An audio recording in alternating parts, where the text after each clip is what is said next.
Pemirsa, satu orang anggota Banser dan seorang santri menjadi korban penganiayaan sekelompok orang tidak dikenal di Karawang, Jawa Barat. Video penghadangan terhadap mobil rombongan para kiai, ustadz dan santri ini terekam kamera warga. Penghadangan terjadi saat rombongan hendak menghadiri acara pengajian di Pondok Pesantren Al-Baghdadi, Karawang. Namun saat melintas di Jalan Pasar Proklamasi Kecamatan Rengas Dengklok, Karawang, Jawa Barat, mereka dihadang ratusan orang. Tidak hanya merusak mobil, para pelaku yang menggunakan sepeda motor itu juga menganiaya santri serta satu orang anggota Banser hingga mengalami luka serius. Menurut korban, saat menghadang para pelaku berteriak-teriak mencari Kiai Imad. Kini, kasus penganiayaan dan pengerusakan mobil ini ditangani Kepolisian Polres Karawang. Banyak sekali kawan-kawan yang meminta saya untuk membuat konten tentang kejadian di Karawang kemarin, tetapi saya menunggu informasinya secara utuh. Sebelumnya kan tidak lama setelah itu Tubagus Bogi Nur Fadil begitu lancar, begitu fasih menjelaskan kronologisnya. Saya salut dengan mentalnya ya. Biasanya orang di dalam mobil dikeroyok itu ketar-ketir, ketakutan ya, terancam lah gitu, apalagi banyak orang. Tapi Tubagus Bogi tidak nampak sekali ada nada-nada atau ada raut wajah terancam. Oh berarti keren mentalnya orang ini ya. Sampai mobilnya yang dia tumpangi itu dibocorin kacanya, tapi setelah itu gak ada tekanan mental sama sekali. Masih menjelaskan dengan begitu fasihnya kronologisnya. Bahkan sempat-sempat juga memperkenalkan masing-masing orang-orangnya itu. Luar biasa. Bahkan ya, lebih dari itu sepertinya sempat menganalisa pelakunya ini, ada nyebut-nyebut PKI lah, logo NU dihancurkan atau apa. Jadi klarifikasi itu bukan hanya sebatas klarifikasi, tapi satu pemahaman yang utuh gitu ya dari Tubagus Bogi Nur Fadil. Ya mungkin karena beliau di lapangan ya, jadi menguasai betul apa yang terjadi. Sampai mungkin jangan-jangan Tubagus Bogi Nur Fadil tahu siapa orang-orang itu gitu. Entah bisa mencirikan orang-orang itu PKI atau apa ya, wallahu alam ya. Tapi kalau dari penuturannya itu di live itu fasih sekali ya. Jadi gamblang sekali penjelasannya ya. Ya saya salut lah ya. Orang yang di keadaan terancam, kritis, tapi masih begitu gamblang ingatannya menjelaskan. Apa tanggapan saya? Yang pertama, saya cukup bahagia karena pada akhirnya ini diangkat ke polisi. Sebagaimana tadi di laporan dari TV One itu, ini sudah dilaporkan ke Polres Karawang. Harus seperti itu. Siapapun yang melanggar hukum, penjarakan. Karena ini jelas melanggar hukum. Mengerusak mobil orang, mukulin orang itu melanggar hukum. Gitu ya. Jadi ini musalamat namanya, ini kesepakatan.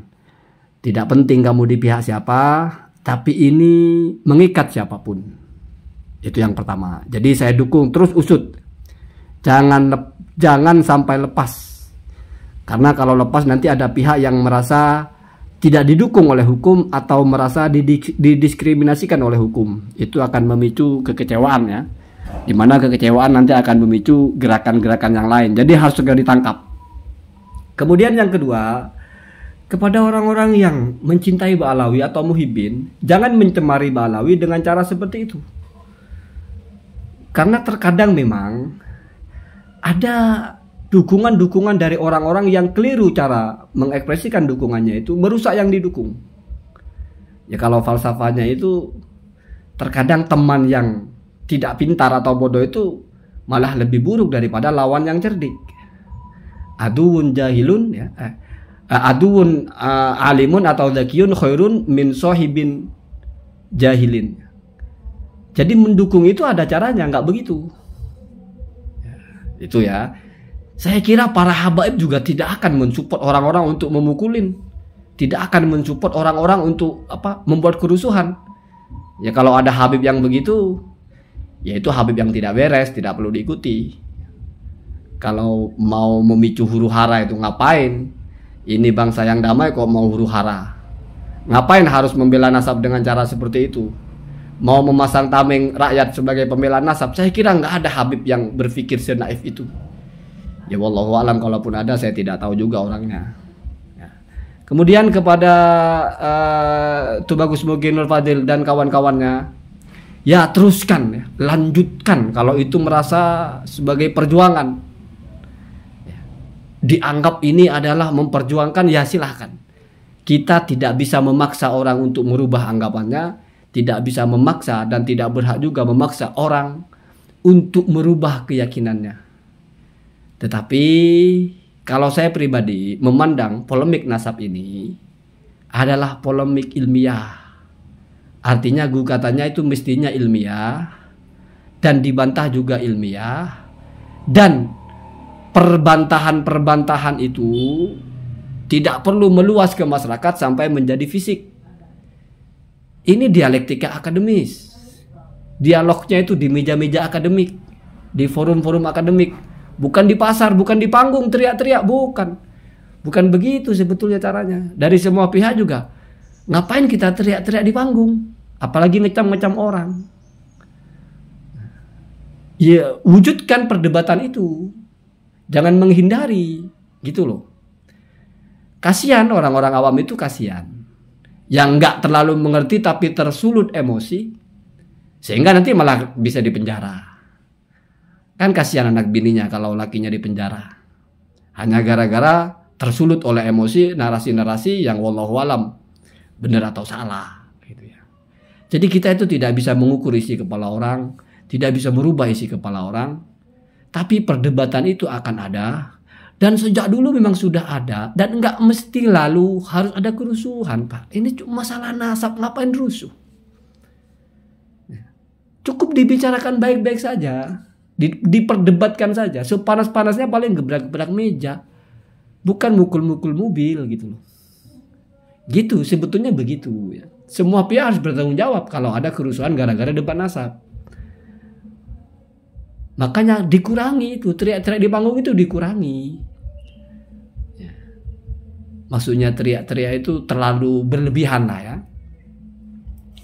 Tapi kalau bagi mereka merasa itu perjuangan, ya repot juga sih. Jadi ketika mengatakan Balawi itu cucu Nabi palsu, itu sama dengan kita wajib sholat. Jadi seperti berdakwah mengajak kepada kebenaran. Wah, ya kalau begitu agak repot ya. Cuma ya lain kali lebih hati-hati lah.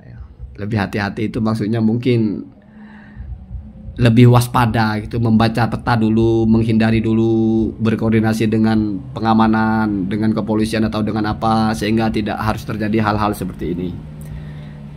Kita ini kan bersaudara, satu negara, satu bangsa.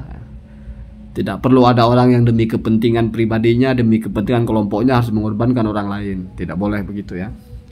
Itu jahat namanya. Siapapun pihaknya. Lagi pula kalau Habaib Alawi itu tidak perlu demo, tidak perlu mendemo Kiaimat untuk menyatakan mereka sahih, ngapain? 1000 Kiaimat berbicara nggak lalu batal juga. Apalagi cuma satu ya. 1000 Tubagus Mugi juga teriak-teriak Ba'alawi batal, nggak lalu Ba'alawi batal juga. Batal nggak batalnya nasab itu bukan kalau diteriakkan di panggung. Itu pemikiran orang yang tidak ada pikirannya. Batal tidak batalnya nasab itu ada kajian ilmiahnya, ada qawaidnya, ada dawabitnya. 24 jam berteriak-teriak di panggung sana, panggung sini, nggak lalu batal, Pak. Ya. Sama dengan wudhu itu. Ada yang membatalkan itu ada. Kamu tidak tidur 70 hari 70 malam tidak lalu batal wudhu kamu. Atau kamu teriak-teriak wudhu saya batal atau wudhunya orang itu batal. Kalau nggak terjadi hal yang membatalkan wudhu orang itu nggak akan terjadi. Karena nasab itu batal nggak batal nggak dengan cara dikeluarkan di panggung juga sebetulnya. Ya. Begitu ya. Jadi bagi para muhibinnya itu ya ikuti kajian keilmuan, selesai persoalan. Kalau bicara masalah nasab, nggak ngerti kalau tersinggung dengan ucapan-ucapan yang lain, antek Belanda misalnya, atau Yahudi atau apa ya itu, Allahu alam ya. Semoga ini menjelang pergantian pemerintahan gitu ya. Banyak hal-hal yang kita mesti hati-hati. Kalau ada perkumpulan massa begitu, ada menghalang-halangi begitu, ada apa bahasanya ya? Percikan-percikan bentrok begitu itu seperti pertalite tumpah di mana-mana, Pak. Disulut sedikit meledak itu. Ya. Jadi hati-hati demi kebaikan bersama-sama gitu ya. Ya kalian para sayyid-sayyid silahkanlah, sayyid-sayyid silahkanlah. Ba'alawi palsu silahkanlah. Tapi ini ilmiah. Sah nggak sah nasab itu bukan diteriakkan di panggung, itu kata kuncinya. Allahumma dina hadasabil.